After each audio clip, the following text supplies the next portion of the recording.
दोस्तों, अगर ऐसा हो कि बहुत ही कम इन्वेस्टमेंट में हम हमारा कोई एक ब्रांड खड़ा कर पाए तो इससे बेहतरीन बात कोई और हो नहीं सकती। दोस्तों, आज हम बात करने वाले हैं सेलोटेप बिजनेस के बारे में। तो आज हम बात करेंगे कि सेलोटेप बिजनेस में कॉस्टिंग कितनी लगती है, इसमें मटेरियल्स क्या लगता है, इसके लिए कौन सी मशीन्स यूज होती है, इसके लिए कितने स्पेस की जरूरत होती है, इसके लिए कौन से रजिस्ट्रेशन की जरूरत होती है। दोस्तों, आपने अगर हमारा चैनल अभी तक सब्सक्राइब नहीं किया है तो प्लीज सब्सक्राइब कर लें और बगल वाले घंटे को भी दबा दें, क्योंकि हम लाते रहते हैं नए नए बिजनेस आइडियाज और नई नई जानकारी केवल आपके लिए। तो आइए दोस्तों, अब हम देखते हैं कि इस बिजनेस को करने के लिए हमें कौन सी मशीन्स की आवश्यकता होती है। इसमें आपको दो तरीके की मशीन्स की आवश्यकता होती है। एक होती है कोर कटिंग मशीन, जो आप देखते हो कि जो टेप के अंदर में एक गत्ता होता है, उस गत्ते में वो पूरा टेप लपेटा होता है। तो उस गत्ते को कटिंग करने के लिए जो मशीन होती है उसे कहते हैं कोर कटिंग मशीन। इसमें आप गत्ते को अलग अलग आकार में कट कर सकते हैं। तो इसे खरीदने पर आपको इसमें अलग अलग साइज के जो स्केल्स होती है वो सेट करनी होती है, और वो सेट करने के बाद आप इसे अलग अलग साइज में जैसी भी आपकी ऑर्डर है उसमें आप उसे कट कर सकते हैं। इसमें जो दूसरी मेन मशीन की आवश्यकता होती है उसे कहते हैं BOPP tape slitting rewinding machine. ये जो मशीन होती है, इसे जो सेलो टेप होता है वो हमें मार्केट से जो रॉ मटेरियल में मिलता है। तो हम पहली मशीन से जो हमारा गत्ता निकालते हैं उस पर हमें ये टेप जो होती है वो रोल करनी होती है।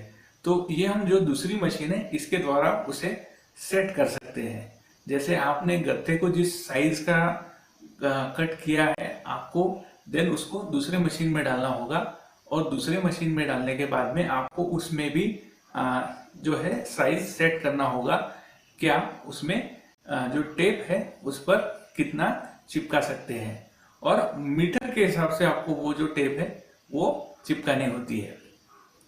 तो आपका जो परचेसिंग होता है वो किलो के हिसाब से होता है, और आपका जो सेलिंग होता है वो मीटर के हिसाब से होता है। तो इसमें जो प्रॉफिट मार्जिन है वो लगभग 50% से तो 70% तक के आपको इसमें प्रॉफिट होता है। और इस बिजनेस को करने के लिए आपको कोई बहुत बड़े एरिया की जरूरत नहीं है। आप इस बिजनेस को घर से भी स्टार्ट कर सकते हैं, और आप घर की ही इलेक्ट्रिसिटी को भी यूज कर सकते हैं या कमर्शियल कनेक्शन भी आप ले सकते हैं।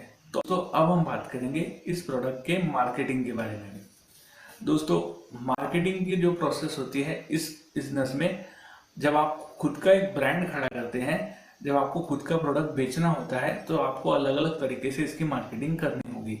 लोकल लेवल पर तो आप इसे पेपर ऐड कर सकते हैं, इसके होर्डिंग्स लगा सकते हैं, और डिजिटल मार्केटिंग कर सकते हैं।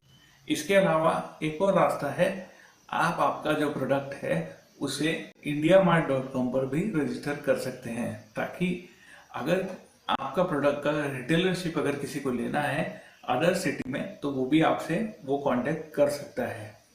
तो दोस्तों, आपको इस तरह से मल्टीपल मार्केटिंग भी इसमें करनी होगी, और इस तरह से आप आपका खुद का एक बहुत बड़ा ब्रांड खड़ा कर सकते हैं। तो दोस्तों, इस पूरे ऑल ओवर बिजनेस में आपकी जो स्ट्रेटेजी है, आपकी जो मार्केटिंग है, वही सबसे ज़्यादा काम आएगी। तो इस बिजनेस के बारे में दोस्तों ये था एक बेसिक आइडिया। तो दोस्तों, फिलहाल के वीडियो में बस इतना ही। हम इसी तरह के इनोवेटिव आइडिया हमेशा लाते रहते हैं, तो हमारे चैनल को ज़रूर सब्सक्राइब कीजिए और बेल आइकन ज़रूर दबाइए। अगर आपको ये वीडियो अच्छा लगा हो तो इसे ज़रूर लाइक कीजिए। तो